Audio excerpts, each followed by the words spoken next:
2015년 지난주 금요일이죠. 11월 13일 금요일요. 프랑스 파리 11구 위치한 바타클랑 극장 안에서 관객 1,500명이 있는 가운데 미국의 유명한 록밴드입니다. 이글스 오브 데스 메탈의 공연이 진행되었어요. 근데 초반에 참혹한 비극의 사건이 일어납니다. 그 자리에서 대략 100여 명의 귀한 젊은 생명이 목숨을 잃어요. ISIS요. 이슬람 국가가 파리를 테러하면서 가장 큰 피해를 입힌 장소예요. 이 극장은 파리 청년들이 가장 즐겨 찾는 공연장이래요. 젊음의 생기가 가장 많은 그곳에서 100여 명의 젊음이 순식간에 사라졌습니다. 총 3시간이 예정되어 있었는데 45분가량이 지나 이 밴드가 6곡쯤 노래가 끝났을 때 참사가 시작되었대요. 그런데 그들이 부른 6곡 가운데 그들의 록밴드가 가지고 있는 핵심 주제곡이 있는데 그 주제곡을 한 이후에 이렇게 참사가 벌어졌어요. 그 주제곡이 가사가 이렇습니다. 제가 한글로 번역된 거를 들려드릴게요. 누가 악마를 사랑할 것인가? 누가 그의 노래를 부를 것인가? 누가 악마를 사랑하며 그의 노래를 부를 것인가? 내가 악마를 사랑할 것이다. 내가 그의 노래를 부를 것이다. 내가 악마를 사랑하며 그의 노래를 부를 것이다. 누가 그에게 키스를 할 것인가? 여러분 단어는 안 읽었어요. 초반만 읽었어요. 이 악마라는 단어 대신에 주님 혹은 예수님으로 바꾸면요, 완전히 이건 찬양 콘서트홀에서 불릴 찬양곡이에요. 누가 주님을 사랑할 것인가? 누가 주의 노래를 부를 것인가? 누가 주를 사랑하며 주의 노래를 부를 것인가? 내가 주를 사랑할 것이다. 내가 주의 노래를 부를 것이며 그에게 키스를 하리라. 완전히 찬양이지요. 리듬이 제가 들어봤어요. 아주 명쾌하고요, 단순해서 따라하기가 무척 쉬워요. 몇 번 들으면 입에 흥얼거릴 정도로 입에 쫙 달라붙어요. 그리고 누구나 한 번쯤은 들어본 리듬이에요. 궁금하신 분은 유튜브에서 찾아 들어보세요. 그러나 2번 이상은 듣지 마세요. 너무 신성모독적인 가사들이라. 여러분, 이 노래 후에 그들 중에 100여 명이 하루아침에 목숨을 잃었던 거예요. 아마 대부분의 목숨 잃지 않은 젊은이들은 그 남은 전체 생애 속에서 죽음의 공포에 대한 큰 트라우마로 아마 힘들어할 것 같아요. 혹 이 3부 예배자들 가운데 이렇게 조금 격렬하게 반응하시는 분이 있을까 싶네요. 이렇게요. 아니 목사님, 13일의 금요일에 악마를 섬기는 노래를 부르니까 악마가 그렇게 데리고 간 거 아닙니까? 라고요. 우리 충신교회 3부 예배자 여러분, 이렇게 단순 노래로 말하는 가벼운 그리스도인이 아니었으면 좋겠어요. 우리의 원수를 찬양하는 노래를 하니 원수가 100여 명의 젊음을 데리고 갔다라는 논리로 이해하지 마시기를, 성급하게 입술로 말하지 마시기를 먼저 부탁을 하는 거예요. 자, 먼저 왜 이렇게 얘기를 하느냐, 또 다른 사건 에피소드 하나 얘기해 드릴게요. 1년 전입니다. 작년 2014년 9월 12일, 그때도 금요일이네요. 우리나라 신문에는 짧게 해외 기사로 나온 사건 하나가 있었지만 저에게는 유의미한 사건 하나가 있었어요. 아프리카요. 나이지리아 국가라고 들어보셨죠? 그 수도가 라고스예요. 라고스 이 코툰 지역에 그 나라에서와 전 세계에서도 가장 큰 교회로 부름받는 교회 하나가 있어요. 열방회당교회입니다. 그 교회 목사님이 TV 조슈아 목사입니다.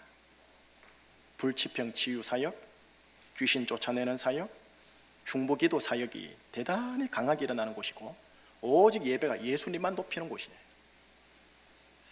그런데 작년 9월 10일 금요일 날, 그날 교회의 부속 건물 중 한 건물이 무너져 44명이 사망하고 124명이 중상을 입어요. 이분들은 주님을 섬기는 예배 집회에 참석하여 주님을 찬양하고 있었어요. 그런데 순식간에 44분의 생명이 이 세상에서 사라진 거예요. 주님을 찬양하고 주님을 예배하는 그 자리에서요.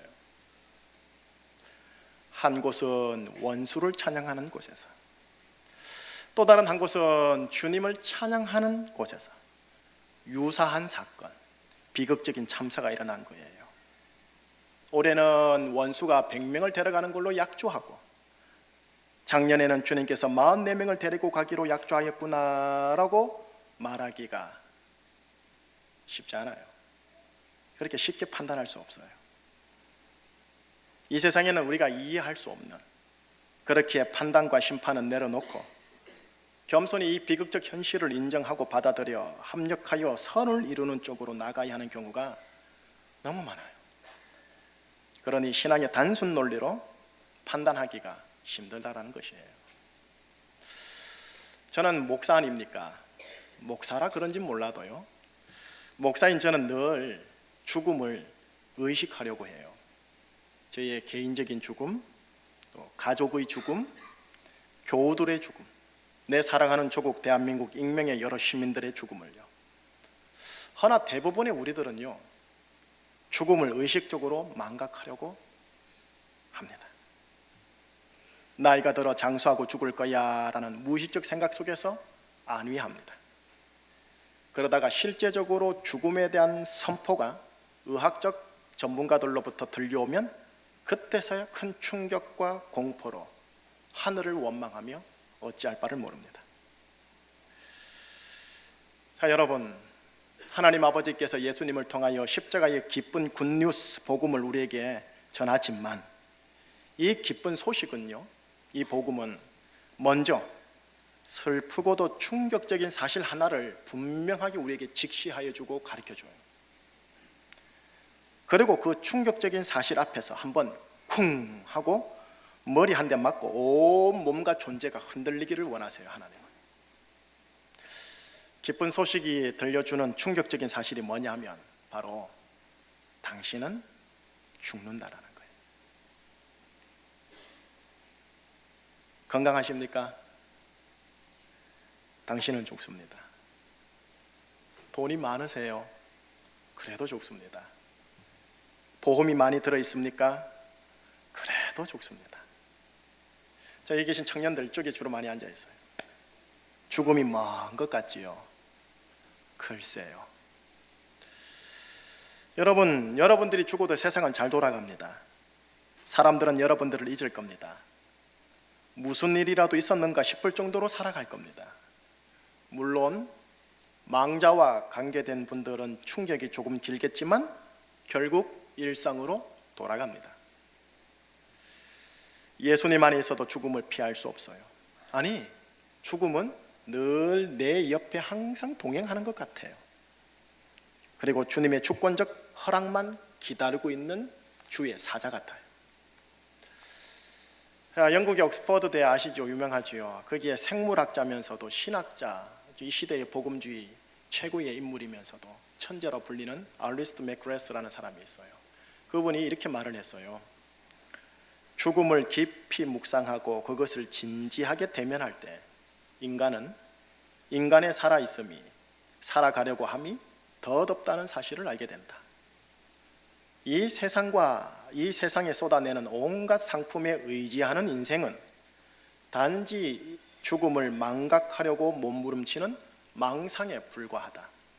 죽음이 그만큼 중요한데 인간은 그것을 못 본 채 하려 한다. 왜? 그냥 그러고 싶기 때문이다. 예수님을 믿는 사람들조차도 내 옆에 있는 죽음을 거의 의식하지 않아요. 젊을수록, 가진 것이 많을수록, 건강할수록 더더욱 그런 것 같아요. 예수님을 잘 믿으면 9988, 234 해야 한다고 우리는 생각해요. 여러분, 제가 말씀드렸지요. 99세까지 팔팔하게 살다가 2, 3일 실험 앓다가 죽는 것. 그렇게 하나님이 허락하시면 큰 복인 건 맞습니다. 허나 그런 별세의 복을 다 받지는 않는다는 거예요. 조금 전 예화를 들었듯이 예배드리다가 44분은 하나님 아버지의 부름을 받아요. 그것도 예배당 부속 건물이 무너져 참사로 인해 죽습니다. 불신자들이 보기에는 예수님이 보호하시지 않았나 보지? 하고 비아냥거리게 딱 좋은 사건으로 말이지요.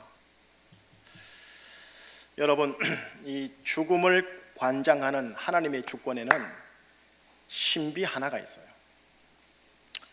그 신비가 뭐냐면 죽음의 방법, 죽음의 시기를 철저하게 가려놓고 있다는 겁니다.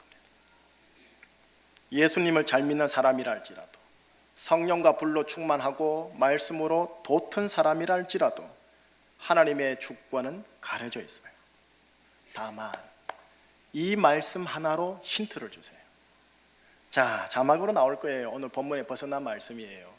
요한계시록 14장 13절 말씀. 조금 길죠? 그러나 같이 읽어봐요. 시작. 너고 내가 들으니 하늘에서 음성이 나서 이르되 기록하라. 지금 이후로 주 안에서 죽는 자들은 복이 있도다 하시매 성령이 이르시되 그러하다. 그들의 수고를 그치고 오시리니 이는 그들이 따름이라 하시더라. 아멘. 중간에 보면 노란 글씨가 있죠. 지금 이후로 주 안에서 죽는 자들은 복이 있도다. 주 안에서 죽는 자들은 복이 있도다 라고 지금 아버지 하나님께서 선포해 주고 계세요. 그가 언제 죽느냐? 어떻게, 어떤 방법으로, 어디서 죽느냐에 대해서는 언급하지 않으세요. 오래 장수하여 부귀영화 누리다가 온 가족들이 지켜보는 가운데 죽는 자가 복이 있도다라고 선포해 주지도 않아요. 죽는 그가 주 안에 있느냐, 주 밖에 있느냐를 확인하십니다. 주 안에서 죽은 자는 예상치 못한 시기에, 예상치 못한 장소에서, 예상치 못한 방법으로 죽는다 할지라도 주 안에서 죽은 자기에 그는 복이 있도다라고 하나님께서 우리들에게 선포해 주시고 그 가족들에게 위로로 선포해 주고 계세요. 자, 그렇다면 중요한 게 있어요. 두 가지가 중요해요. 하나는 주 안에서 죽는다라는 것이 너무나 중요하다라는 거예요. 두 번째는 내가 주 안에 있는 자라면 오늘 하루하루 내 가족들을 볼 수 있음이 아버지께서 허락하신 은혜요, 동행하고 사랑할 수 있는 기회요, 늘 오늘이라는 한 날에 아버지의 데리고 가심을 준비하여 오늘이라는 하루를 귀하게 살라는 뜻이 있어요. 프랑스 파리의 젊은 귀한 생명들 중에 주 안에서 죽은 자들이 있다면 그는 육신의 생애를 다 펼치지 못하였다라는 아쉬움은 분명히 있습니다. 가족에게 큰 이별과 상처를 준 것은 분명한 사실이지만 주 안에서 죽은 자이기에 복 있는 자가 되는 겁니다. 그런데 원수를 찬양하는 자리에 주 안에 있는 자들이 과연 몇 명이나 있었을지에 대해서는 저 개인적으로는 의구심이 들어요. 자, 산부 예배자 여러분, 저는 여러분들이 주 안에 계신 여러분이라 믿습니다. 적어도 주 안에 한번 들어가 보려고 하는 구도자적인 마음이라는 걸 가지고 계신 줄로 믿습니다. 주 안에 계신 여러분, 여러분은 주 안에 있는 자입니다. 그렇기에 언제 어디서 어떻게 주님이 데리고 가시든 복 있는 자라는 이 하나님 아버지의 소리를 지금 여러분들이 하늘에서 들을 겁니다. 그러니 우리 모두는 믿음으로 죽음을 무서워할 이유가 없습니다. 주님에 대한 그 믿음으로 죽음이 주는 공포에 대해 내가 승리하였노라 선포하며 오늘 하루하루 전진하는 겁니다. 다만 이 땅에 거하는 동안 죽음이 주는 현실적 정세가 우리를 현실적으로 괴롭힙니다. 질병의 문제, 먹고 사는 문제, 진로와 미래의 불투명한 문제, 심령의 여러 괴로움을 일으키는 모든 재반사의 문제들, 이것들은 나와 우리 모두에게 죽음의 두려움 중세를 계속 쏘옵니다. 우리가 언젠간 겪게 될 생물학적 죽음 앞에서 또 상황과 내면과 관계상의 죽음의 두려움 정세 앞에 있는 주 안에 있는 자들에게 하나님 아버지는 또 다른 본문에서 기쁜 소식 하나 먼저 들려주십니다. 이 말씀 보고 본문 들어갈 거예요. 히브리서 2장 14절 15절이에요. 자막으로도 나올 거예요. 한번 같이 읽어보도록 하겠습니다. 자녀들은 혈과 육에 속하였음에 그도 또한 같은 모양으로 혈과 육을 함께 지니심은 죽음을 통하 죽음의 세력을 잡은 자 곧 마귀를 멸하시며 또 죽기를 무서워함으로 한평생 매여 종로로 타는 모든 자들을 놓아주려 하심이니라. 15절 죽기를 무서워함으로 한평생 매여 종로로 타는 모든 자들을 놓아주려 하심이라. 죽기를 무서워함으로 한평생 죽음의 두려움의 증세에 매여 벌벌 떠는 종로로 타는 나를 놓아주려고 하나님 아버지는 예수 그리스도를 십자가에 달리게 하시고 사망의 세력을 이기게 하사 부활하게 하시고 승천하게 하사 하나님 보좌 우편에 지금 또 살아계시게 하셨어요. 죽음을 가져오는 나의 죄에 대해 대신 심판받기 위해 십자가에 달린 그 예수님, 나를 의롭다 하여 나를 아버지 아들 되게 하기 위해 부활하신 예수님, 이 땅에서 죽기를 무서워하여 하루하루 생존과 돈과 건강에 대해 종노릇하는 것이 아닌 생존과 돈과 건강에 대해 자유하여 왕노릇하면서 살도록 하기 위해 지금 또 하나님 보좌 우편에 앉아 계시고 살아계신 예수님, 이 세 얼굴을 가진 이 예수님을 일컬어 우리는 뭘 하느냐? 주님이라고 합니다.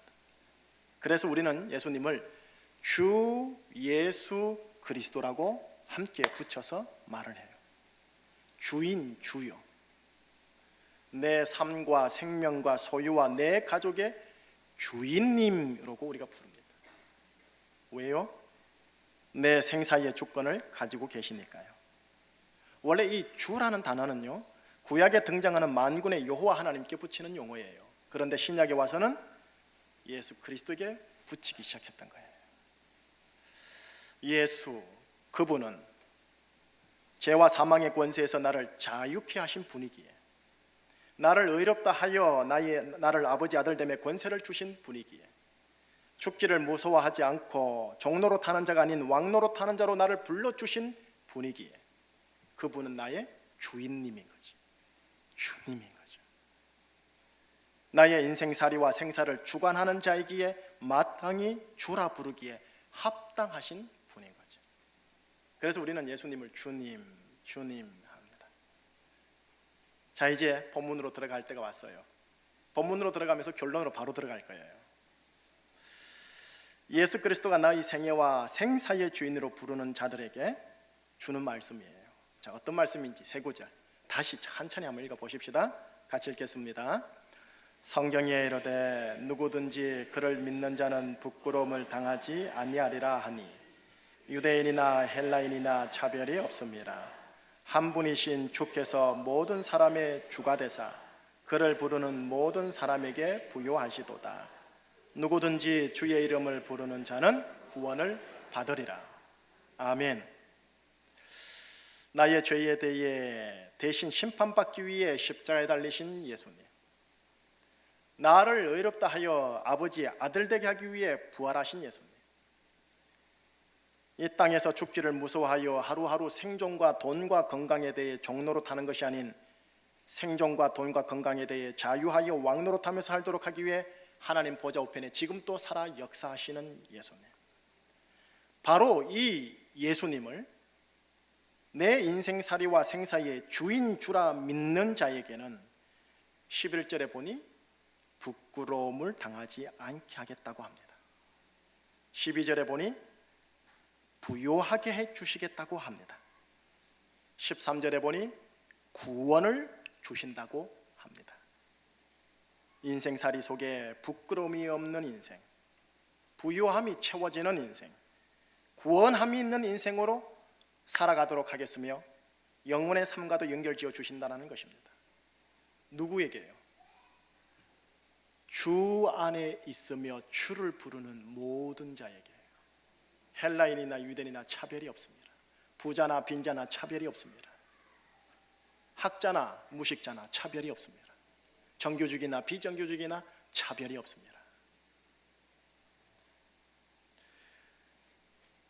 주 안에 있는 가문에게, 주 안에 있는 교회와 순모임과 부서에게 예수를 정말로 주인님으로 부르고 모신 자들과 가정과 교회에 하나님이 예수님을 통해 주신다는 거예요. 결론 지을게요. 두 가지로 결론 지을게요. 하나는 주 안에서 죽느냐 주 밖에서 죽느냐는 너무나 중요하다는 겁니다. 죽음은 먼 날의 이야기가 아닙니다. 내 바로 옆에 있어 주님의 허락만 기다리는 주의 사자라 불릴만 합니다. 내 사랑하는 가족들이 주 안에 있도록 함이 그래서 중요합니다. 내 사랑하는 선후배들과 지인들과 친구들이 주 안에 있게 함이 그래서 중요합니다. 정말 무슨 수를 쓰더라도 주 안에 함께 있게 함이 너무나 중요합니다. 주 안에서 인생을 마무리하게 함이 너무나 중요합니다. 왜 전도가 필요한지 아시겠지요? 상급과 다른 전도의 차원을 아시겠지요?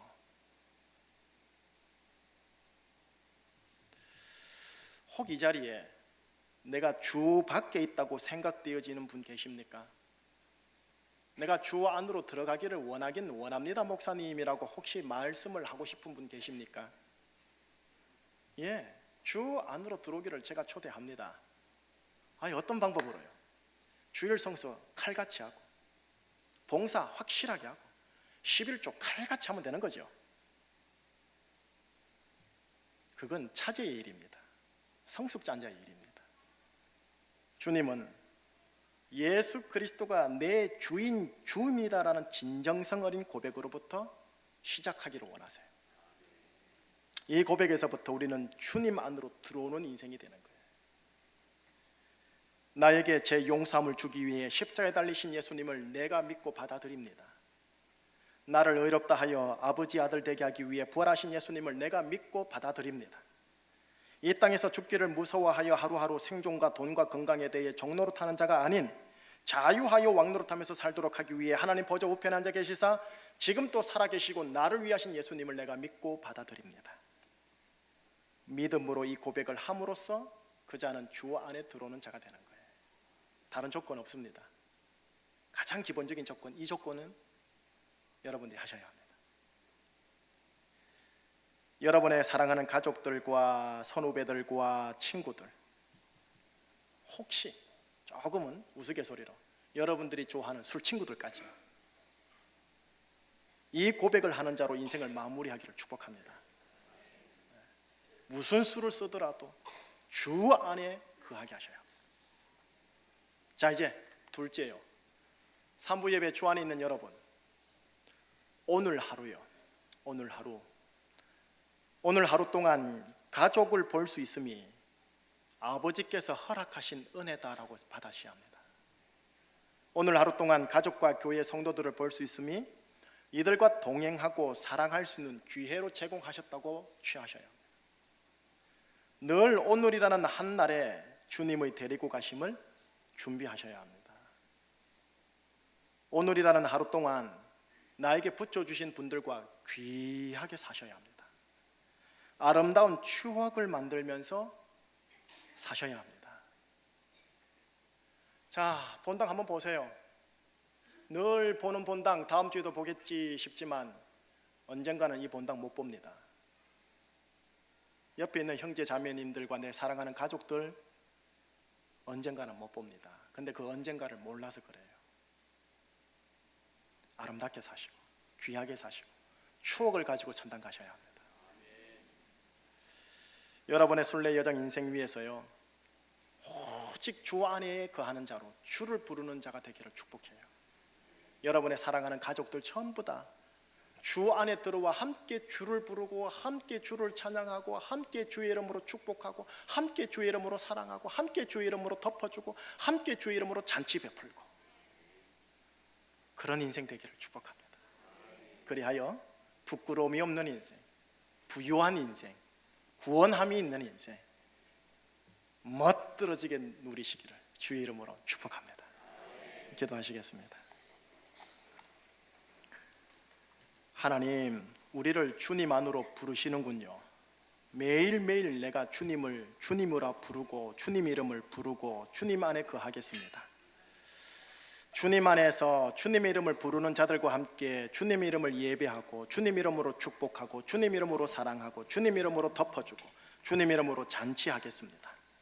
그리하올 때 우리의 인생 가운데 오늘 약속하신 바 부끄러움이 없는 인생, 곧 수치와 허물이 없는 인생, 부유함이 있는 인생, 물질적 부유함, 정서적 부유함, 사랑의 부유함, 모든 것에 있어서의 부유함이 있는 인생, 그리고 모든 질병과 가난과 저주로부터 구원함을 받는 인생, 그 인생을 살아가는 인생으로 우리 모든 성도님들과 가정과 친지들을 이끌어 주시옵소서. 예수 그리스도 이름으로 감사하며 기도합니다. 아멘.